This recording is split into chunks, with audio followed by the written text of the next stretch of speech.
আসসালামু আলাইকুম। বোর্ড পরীক্ষায় আমরা যদি কমন পেতে চাই তাহলে আমাদের টেস্ট পেপার সলভ করার অ্যাপ্রোচটা কেমন হওয়া উচিত সে সম্পর্কিত টোটাল একটা মাস্টার প্ল্যান আজকের এই ভিডিওর মধ্যে আশা করি পেয়ে যাবা। সো এই ভিডিওটা বিশেষ করে তাদের জন্য খুব বেশি উপকার হবে যারা এখনও শুরু করতে পারো নাই টেস্ট পেপারটা সলভ করা, এবং যারা প্রথমে শুরু করছিলা বাট ও মাই গড এমন একটা সিচুয়েশন হয়ে আসলে থমকে গেছো বা কোনো একটা কারণে এটাকে রেগুলারলি কমপ্লিট না করতে পারার কারণে হয়তোবা সেখান থেকে ছিটকে চলে আসছো। তো তারা যদি এই সম্পূর্ণ ভিডিওটা কমপ্লিট করো তাহলে শেষে আমি একটা সোর্সেরও তোমাদেরকে সন্ধান দিয়ে দিব, যেখান থেকে খুব সহজে চাইলে তুমি তোমার টেস্ট পেপার সলভিংয়ের যত প্রবলেম আছে সেগুলো খুব ভালো মতন সলভ করে ফেলতে পারবা।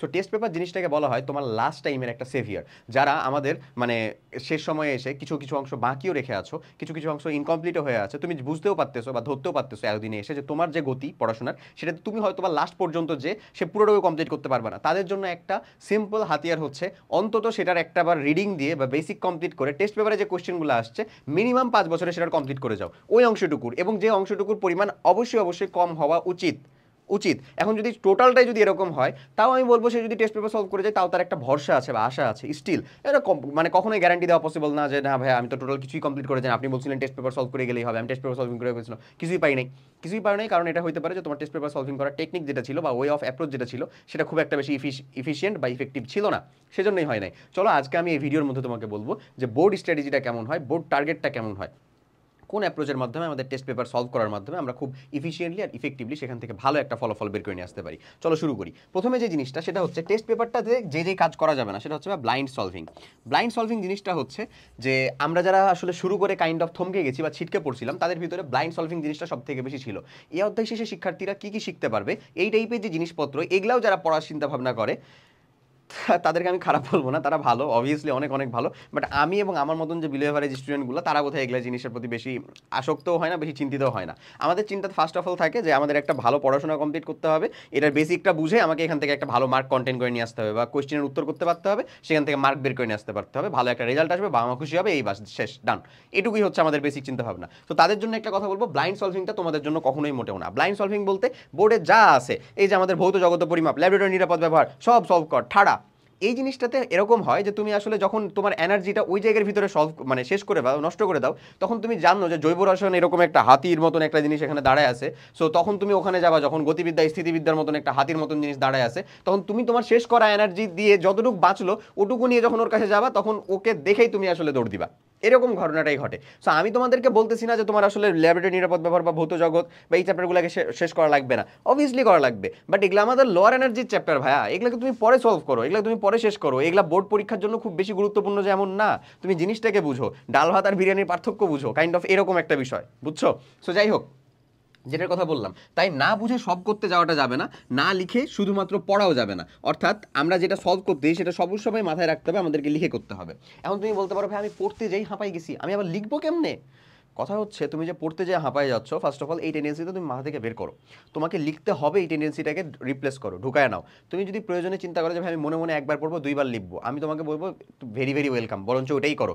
তুমি যদি বলো যে ভাই আমি পড়বো না আমি শুধু লিখবো, আমি তোমাকে বলবো তাও ভাই সেটাই কর, লিখাটাকে বাদ দেওয়া যাবে না ভাই। তুমি পড়তে যা হাঁপায় যাচ্ছ এই চিন্তা আসছে না, তুমি পড়ার পরিমাণটাকে কমায় প্রয়োজনে সেখানে লেখার জায়গাটাকে ঢুকাও, লেখার যে বিষয়টাকে সেখানে ইনসার্ট করো, লেখাটা বাদ দেওয়া যাবে না কখনোই না। লেখার প্র্যাকটিস না করলে কত কত রকমের যে ক্ষয়ক্ষতি হতে পারে তাই এটা পরের পয়েন্টগুলোতে তুমি সবগুলোতেই বুঝতেই পারবে আর কি। সো তোমাকে মাথায় রাখতে হবে তুমি যে জিনিসটা পড়তেছো এই জিনিসটা তোমাকে একবার লিখতে হবে, এই টেনশনটা যেন তোমার মাথার ভিতরে থাকে, আমি চাইও এই টেনশনটা যেন তোমার মাথার ভিতরে থাকুক এবং তুমি এটা ইমপ্লিমেন্ট করতে পারো, এবং লিখবা সবসময় মাথায় রাখবে একেবারে টাইম ধরে, কারণ টাইম প্র্যাকটিস না করলে আসলে এই শেষ সময়ে এসে তুমি পরীক্ষার হলে যে এটাও খুব ভালো মতন সেটা সময়ের মধ্যে আর কি সঠিক উত্তর করে আসতে পারবা না। ওকে, এরপরে আসো সলভের পরে অ্যানালাইসিস না করা। ভাইরে আমরা যেটা পরীক্ষা দেই বিশেষ করে, হ্যাঁ, বা কোনো একটা ধরো কোয়েশ্চেন সলভ করলাম, আমাদের টেনশন থাকে বা চিন্তা থাকে আসলে যে পরীক্ষার আগের প্রিপারেশন আর পরীক্ষার সময়টুকুতে কাজে লাগানো, এটুকু করতে পারলে আলহামদুলিল্লাহ ডান। বাট এটা হচ্ছে ভাই তোমার বোর্ড পরীক্ষা বা তোমার অ্যাডমিশন পরীক্ষা, তখনকার চিন্তা ভাবনা হচ্ছে এটা যে পরবর্তীতে তুমি আর কোশ্চেন অ্যানালাইসিস করলা না। বাট এই যে তুমি ধরো কিউজি থেকে পরীক্ষা দিচ্ছ বা কোনো একটা এমসিকিউ পরীক্ষা দিচ্ছ, অফলাইনে কোথাও যে পরীক্ষা দিচ্ছ, ওখানকার কাজ হয় হচ্ছে 3টা, তার ভিতরে 3 নাম্বার যে কাজ সেটা হয় হচ্ছে সব থেকে গুরুত্বপূর্ণ। 1 তোমার আগের রাতের প্রিপারেশন, 2 তোমার পরীক্ষার টাইমটাকে সব থেকে বেশি ভালো মতন কাজে লাগা, 3 পরীক্ষার পরে কোশ্চেন অ্যানালাইসিস করা। কোশ্চেন অ্যানালাইসিস করে তুমি বেশ কিছু জিনিসপাতি পাবা, একটা জিনিস পাবা হচ্ছে যে কোনটা পারো না এরকম কিছু পাবা, যেটা আমি পারি নাই, মানে ওটা তুমি থিওরি জানো না, ওখানে তোমাকে থিওরিতে অবশ্যই বেশি জোর দিতে হবে। একটা পাবা হচ্ছে যে কোনটা ভুল হইলো, মানে ভুল হইলো বলতে তুমি জানতা বা পারতা কিন্তু হয়ে গেল তোমার এটা ভুল। কেন ভুল হইলো? তোমার সূত্রটা প্রয়োগ করতে কিরকম ভুল হয়েছে, অথবা তুমি যে থিওরিটা জানতা সেটাতে কোনো ভুল ছিল, তো সেটা ভুল হইলো। আর 3 নাম্বার যে জিনিসটা সেটা হচ্ছে কোনটাতে সময় বেশি লাগছে। এই 3টে জিনিসের সামেশন করতে পারলে কোশ্চেন অ্যানালাইসিসটা বেস্ট হয়। এবং কোশ্চেন অ্যানালাইসিস তুমি যদি করতে পারো ভাইয়া, প্রত্যেকটা দিন একটা করে মিনিমাম কোশ্চেনের পিছনে কোশ্চেন অ্যানালাইসিস যদি করতে পারো, বিলিভ মি 7টা দিনের ভিতরে তুমি তোমার ফলাফল দেখতে পারবা। ওকে, সো তুমি একটা জিনিস মাথায় রেখো যে তুমি আসলে কখনো কোশ্চেনটাকে এরকমভাবে অ্যানালাইসিস না করে কখনোই রাখবা না, প্রশ্ন কখনোই রাখবা না। তুমি মাথায় রাখবা যে ভুল ধরতে হবে তোমাকে, এবং সেটাকে হচ্ছে ভ্যানিশ করার টার্গেটে নিতে হবে, যে তোমার ভুলটা কই হলো এবং সেটাকে সঠিক করতে হবে।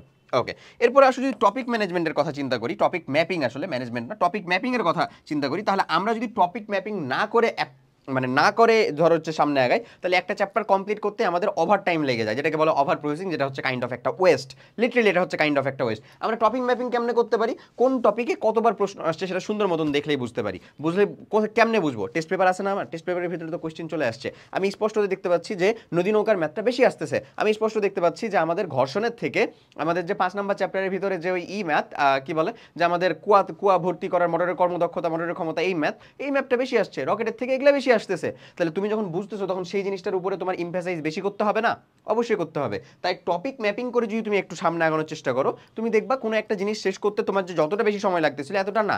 ধরো তোমার কাছে যদি চিন্তা হয় যে তুমি 2 ঘন্টা পড়াশোনা করলা বা 2 ঘন্টা পড়াশোনা করবা, আমি তোমাকে বলবো তুমি লিটারালি 10 থেকে 15 মিনিট টপিক ম্যাপিং করে নাও আগে। এটা কিন্তু তোমার পড়াশোনার ভিতরে, মানে পড়াশোনা বলতে এটা তোমার পড়াশোনায় খুব বেশি উপকার করতেছে এমন না, কিন্তু এটাকে কেমন বলবো জানো, এটা হচ্ছে লিটারালি তোমার রাসায়নিক বিক্রিয়ার প্রভাবকের মতো। ও উপস্থিত থাকার কারণে ওই জিনিসটা তোমার ইকোনমিক্যাল হয়ে যাবে, ওই জিনিসটা তোমার দ্রুত ঘটবে, ওই জিনিসটার তুমি হচ্ছে বেস্ট আউটপুট বা বেস্ট প্রোডাক্টটা পাবা। সো টপিক ম্যাপিং করার পরে যদি 2.5 ঘন্টাও তুমি মানে 2.5 ঘন্টা 2 ঘন্টার ভিতরে যদি 1.5 ঘন্টাও পড়ো, বিলিভ মি ওই 2 ঘন্টা কেউ একজন টপিক ম্যাপিং না করে যে একেবারে ব্লাইন্ডের মতন সলভ করে গেলে যতটুকু করতে পারবে, তুমি তার থেকে ভালো সলভ করতে পারবা। সো টপিক ম্যাপিং জিনিসটাকে তুমি ডে টু ডে একটু ইমপ্লাই করার চেষ্টা করো। তোমার যে পড়াশোনা, তোমার যে অংশ পড়াশোনা তুমি করবা, 1 ঘন্টা পড়ার চিন্তা করতেছো, ওর ভিতরেই করার চেষ্টা করো। দেখো এখান থেকে তুমি উপকার পাবা। পরবর্তীতে যখন আবার কখনো ওই সাবজেক্টটা আবার ওই টপিকটা হচ্ছে রিভিশন করতে যাবা, তখন দেখবো অটোমেটিক্যালি তোমার মাথার ভিতরে ঘুরতেছে বা আছে, বা তোমার খাতার ভিতরে তো টপিক ম্যাপিং করাই আছে, তাহলে ওই টপিকগুলোকে তুমি বেশি এমফাসাইজ করবা।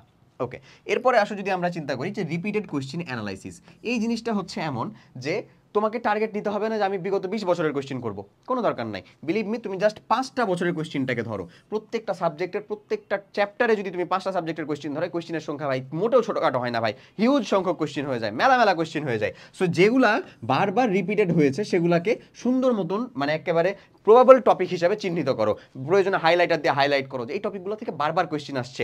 সেম জিনিস যেটা যে টপিক ম্যাপিংয়েরই হচ্ছে যে একটা প্যাসিভ উদাহরণ বা হচ্ছে একটা রিলেটেড উদাহরণ হচ্ছে এই জিনিসটা, যে তোমাকে রিপিটেড কোশ্চেনটাকে ধরতে হবে। রিপিটেড কোশ্চেন বলতে তুমি যখনই হচ্ছে একটা টেস্ট পেপারে একটা চ্যাপ্টার খুলবা, যে চ্যাপ্টারটা তোমার পড়া হয়ে থাক না হয়ে থাক কোনো প্রবলেম নাই। যেমন আমি যদি একটা ছোট্ট উদাহরণ দিই, তাহলে হচ্ছে যে এসএসসিতে ওই যে ওই বোর্ড কোয়েশ্চেনের শেষের দিকে আমাদের প্রাথমিক জীবনে পদার্থবিজ্ঞান এমন টাইপের একটা সলিনাইডের চ্যাপ্টার ছিল না ভাইয়া, ইপি আইপি ইএস এনএস এরকম টাইপের যে জিনিসপাতি ছিল, বিলিভ মি ভাই আমি ওই চ্যাপ্টারটা পড়েও দেখি নাই। এখন যখন পরীক্ষার আগে চিন্তা হচ্ছে যে একটা দুইটা মিনিমাম এমসিকিউ চলে আসতে পারে, একটা সিকিউ এর ঘয়ের ভিতরে কোথাও যদি ঢুকাই দেয় কি করবো, লিটারালি একটা সিকিউ এর গয়ের ভিতরে ঢুকাই দিছে ওইটা, ওই যে ওই সূত্র, আমি ওই সূত্র ইপি আইপি আর এনপি ইএস আইএস এগুলো দেখে গেছি, খালি ওই টেস্ট পেপারে যা থেকে আসছিল সেগুলো কোয়েশ্চেনগুলোকে সলভ করে গেছিলাম। অ্যাটলিস্ট আলহামদুলিল্লাহ যে আমি গ নাম্বারটা পেরে গেছিলাম। সো আমি তোমাকে বলছি না যে তোমার সিচুয়েশনটা এরকম ঘটুক, কিন্তু যাদের সিচুয়েশনগুলো এরকম বা এর থেকেও খারাপ অবস্থায় হয়ে আছে, তারা তো অন্তত এই সিচুয়েশন অবধি আসতে পারবা। এটাও এই হাতিয়ারটাও হচ্ছে এই টেস্ট পেপার সলভিং। ওকে, আচ্ছা, এরপরে আসো topic tagging method. Topic tagging method মানে হচ্ছে প্রশ্ন দেখে কোন কোন চ্যাপ্টার কোন টপিক চিহ্নিত করা, তারপরে তার ওয়েটেজ দেখা। মানে এই জিনিসটা হচ্ছে এমন যে প্রশ্ন দেখবা তুমি, প্রশ্ন যে তোমার কাছে আছে টোটাল প্রশ্নের লিস্টটা, সেই প্রশ্নের লিস্টটা দেখার পরে প্রশ্ন দেখো, প্রশ্ন দেখার পরে চিহ্নিত করো যে তুমি প্রশ্ন দেখার পরে সেটাকে চিহ্নিত করতে পারতেছো কিনা।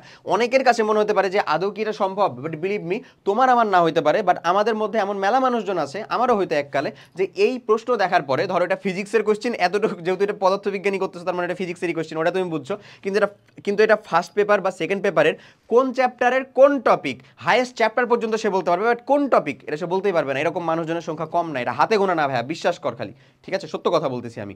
হিউজ সংখ্যক মানুষজন এখন এরকম হয়ে আছে যে হচ্ছে যে দেখার পরে চিন্তাই করতে পারে না, আচ্ছা এটা কোন টপিক জানি ছিল, মনে করতে পারতেছে না, ব্ল্যাঙ্ক আউট হয়ে গেছে সে, মানে ওই যে নাইট আউট হয়ে যাওয়ার মতন রীতিমতন ব্ল্যাঙ্ক আউট হয়ে গেছে, সব ইন ভেইন, মহাকাশে আছে মনে হচ্ছে, এমন একটা সিচুয়েশন ক্রিয়েট হয়ে যায় তাদের। সো তুমি যদি আসলে টপিকের ওয়েটেজটা বাড়াতে পারো, কিরকম ভাবে, বারবার সেটাকে রিপিটেডলি দেখার মাধ্যমে। তুমি যদি আসলে টপিকটাকে ট্যাগ করতে পারো যে এটা হচ্ছে এই চ্যাপ্টারের এই টপিক, অ্যাটলিস্ট ওই কোয়েশ্চেন সলভ করার প্রবাবিলিটি অনেকাংশে তোমার জন্য বেড়ে যায়। এটা তুমি আমি যে কেউই স্বীকার করতে বাধ্য হব।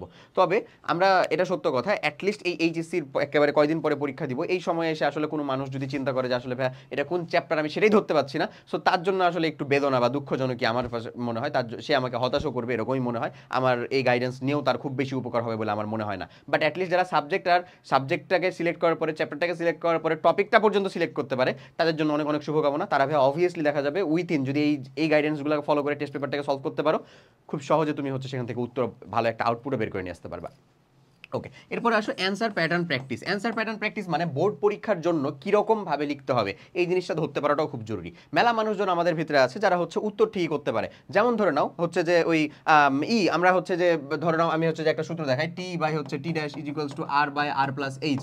এই জিনিসটা কি মনে আছে কোথায়? এটা হচ্ছে আমাদের ওই পাহাড়ের উচ্চতা নির্ণয় করা, যদি আমরা হচ্ছে যে সরল দোলক আর হচ্ছে যে আমাদের যে পরিবর্তিত দোলনকাল সেটা জানতে পারি, তারপরে হচ্ছে ব্যাসার্ধ আর কত উচ্চতায় নিয়ে গেলে সেটা হবে এমন। সো তুমি এই সূত্রটা ডিরেক্ট অ্যাপ্লাই করে যদি ম্যাথ করে দাও, তাহলে এটা টিচার ডিপেন্ডেন্ট হয়ে যায় যে উনি তোমাকে ফুল মার্ক দিবে কি দিবে না, কখন এই সূত্রটা আসে, কিভাবে এই সূত্রটা আসে, এগুলা দেখাতে হবে এমন না। বাট মিনিমাম এদের পরিচয় সহ, তারপরে উদ্দীপকে যে কথাগুলো লেখা আছে সেটার সাথে রেলেভেন্সি নিয়ে এসে অ্যাটলিস্ট কিছু বাংলা কথা লেখার পরে তো তুমি গ বা ঘ এগুলা অ্যান্সার করবা, তাই না? সো এই বোর্ড কোয়েশ্চেনটা কিভাবে লিখতে হয় ভাই, এই জিনিসটাকে অন্তত প্র্যাকটিস করে যাস। এটা কখনোই এমন করিস না যে এটা আমি হচ্ছে টেস্ট করতেছি কোথায় যা টেস্ট করতেছি, যা হচ্ছে যে এক্সাম হলে যা, এমনটা করিস না ভাই কখনোই। নিজে হচ্ছে বোর্ড কোয়েশ্চেনের বোর্ড প্যাটার্নগুলোকে, কোয়েশ্চেনের উত্তরগুলোকে দেখো, কিভাবে ওরা উত্তর করতেছে, কিভাবে সেটা কমপ্লিট করতেছে, সেগুলোকে দেখো, সেগুলোকে আত্মস্থ করার চেষ্টা করো, কতটুকু পরিমাণে লিখতেছে। হ্যাঁ, তুমি শর্টে যদি লিখে সঠিক উত্তর লিখো, কোনো সমস্যা নাই, ভুল হবে এমন না। বিশেষ করে ম্যাথমেটিক্যাল জায়গাগুলোতে তুমি ফুল মার্ক পেয়ে যাবা, বাট সেটা যেন অবভিয়াসলি সঠিক হয় এবং মানে অ্যাটলিস্ট মিনিমালটুকু যেন অন্তত থাকে, যেন স্যারের কাছে মার্ক, মানে স্যার যেন মার্ক কাটতে বাধ্য না হয়, এই হচ্ছে কথা। লাস্টে আসো, সেটা হচ্ছে রিভার্স ইঞ্জিনিয়ারিং। এই রিভার্স ইঞ্জিনিয়ারিং মেথডটা আমি অলরেডি বলছিলাম, এটা কোথায় ছিল? এই যে সলভের পরে অ্যানালাইসিস করা, এখানে ছিল। টপিক ট্যাগিংয়ের মেথডের ভিতরে ছিল। রিভার্স ইঞ্জিনিয়ারিং বিষয়টা হচ্ছে যে তুমি আসলে ধরবা কোনটা তুমি পারো নাই, কোনটা তোমার ভুল, কোনটা তোমার সময় বেশি লাগছে। এই তিনটা জিনিসকে ধরবা তোমার পরীক্ষা দেওয়ার পরে, অথবা তুমি একটা চ্যাপ্টারের এমসিকিউ করলা সেটার পরে, অথবা তুমি হচ্ছে সেই চ্যাপ্টারটাকে টোটাল রিভিশন করে কমপ্লিট করলা সেটার পরে। কোনটা তুমি পারো নাই, মানে ধরো রিভিশন করতেছো যখন, এটা হচ্ছে এরকম, এটা হচ্ছে এরকম, এই সূত্র আছে এখানে, এটা অ্যাপ্লিকেশন, এই টপিকগুলো আছে এখানে, কোনটা তুমি পারো নাই, মানে কোন টপিক দেখতেছো যে মনেই আসতেছে না, সেইটা ধরলা। তারপরে কোন টপিকটা ভুল বুঝছো, ভুল তোমার তুমি ভাবতেছো একরকম অথচ আছে হচ্ছে অন্যরকম, কোনটা তুমি ভুল ধরছো, এবং থার্ড অফ অল যেটা, সেটা হচ্ছে কোনটা তোমার সময় বেশি লাগছে। এই তিনটা জিনিসই তোমার জন্য জানা এইখানকার জন্য খুব খুব বেশি গুরুত্বপূর্ণ। আমার কথা ক্লিয়ার হয়েছে?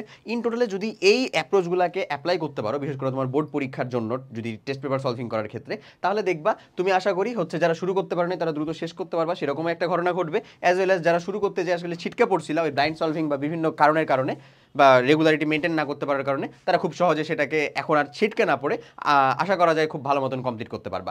আমি তোমাদেরকে একটা সোর্স সম্পর্কে বলে দিই, তোমরা জানো অলরেডি আমাদের এইচএসসি 25-এর জন্য ক্যাপস্টোন রিভিশন প্রোগ্রাম রানিং চলতেছে। আবার টেস্ট পেপার স্পেসিফিক যাদের প্রবলেম আছে তাদের জন্য টেস্ট পেপার সলভিং প্রোগ্রাম আছে। তো টেস্ট পেপার সলভিং প্রোগ্রামের ভিতরে প্রত্যেকটা চ্যাপ্টারের 5টা করে টেস্ট পেপার সলভিং এর কোয়েশ্চেন, বোর্ড কোয়েশ্চেনে কিভাবে তুমি সলভ করবা, দ্রুততম সময়ের মধ্যে কিভাবে সলভ করবে, একটা টাইমার দিয়ে সলভ করে দেখানো আছে তোমাদেরকে, যেন হচ্ছে খুব সহজে একটা আইডিয়া পেয়ে যাও। তারপরে হচ্ছে সেখানে আছে হচ্ছে তোমাদের জন্য কোয়েশ্চেন মানে প্রশ্ন, তুমি মানে এক্সাম যেটাকে বলে, কোয়েশ্চেন বলতে এক্সাম দিতে পারবা। অ্যাজ ওয়েল অ্যাজ যারা হচ্ছে ক্যাপস্টোন রিভিশন প্রোগ্রামের সাথে অলরেডি যুক্ত আছো, তারা অলরেডি মানে টেস্ট পেপার সলভিং এর ক্লাসগুলোর অ্যাক্সেস পেয়ে গেছো, এবং টেস্ট পেপার সলভিং এর ক্লাসগুলো এখানে যুক্তই করে দেওয়া আছে আলাদা রকমভাবে। শুধু যদি কারো টেস্ট পেপার নিয়ে প্রবলেম হয় তাহলে সে এখানে আসতে পারো, যারা আমাদের ক্যাপস্টোনের ভিতরে যুক্ত নাই। ক্যাপস্টোনের মধ্যে একটা হিউজ সংখ্যক মানুষজন যুক্ত আছে, আশা করি তারা এই স্ট্র্যাটেজিতে ফলো করলে কম্প্যাক্ট যেই রিভিশন ক্লাসগুলো আছে সেগুলোকে যদি কমপ্লিট করতে পারে, খুব ভালো একটা ফলাফল বের করে নিয়ে আসতে পারবে। এখানে আমাদের সাথে কোয়েশ্চেন ম্যাক সলভ ক্লাস আছে, এখানে আমাদের হচ্ছে তার কম্প্যাক্ট রিভিশন ক্লাস দেওয়া আছে, প্রত্যেকটা সাবজেক্টের প্রত্যেকটা টপিকের উপরে সুন্দর মতন যেন রিভিশন করতে পারে। খুব মানে যতটুকু পারা যায়, যতটুকু অল্প করে পারা যায় ততটুকুর মধ্যে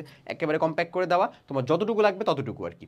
তারপরে এখানে আমাদের এক্সামের ব্যবস্থা আছে এবং এইচএসসি সাজেশনের হচ্ছে ইবুক ভার্সনটা দেওয়া আছে। সো ইন টোটালে তোমার এই সোর্সের সাথে যুক্ত থেকে এবং এই টোটাল স্ট্র্যাটেজিগুলোকে ফলো করে যদি তুমি তোমার বোর্ড পরীক্ষার মানে কোশ্চেনের উত্তর করার জন্য টেস্ট পেপারটা ধরে এই অ্যাপ্রোচটা অ্যাপ্লাই করতে পারো, সেখানে খুব সহজেই তুমি আশা করি সেখান থেকে একটা ভালো ফলাফল, ভালো একটা আউটপুট বের করে নিয়ে আসতে পারবা। তো সবাই অনেক অনেক ভালো থাকো, সবার জন্য অনেক অনেক শুভকামনা। আল্লাহ হাফেজ, আসসালামু আলাইকুম।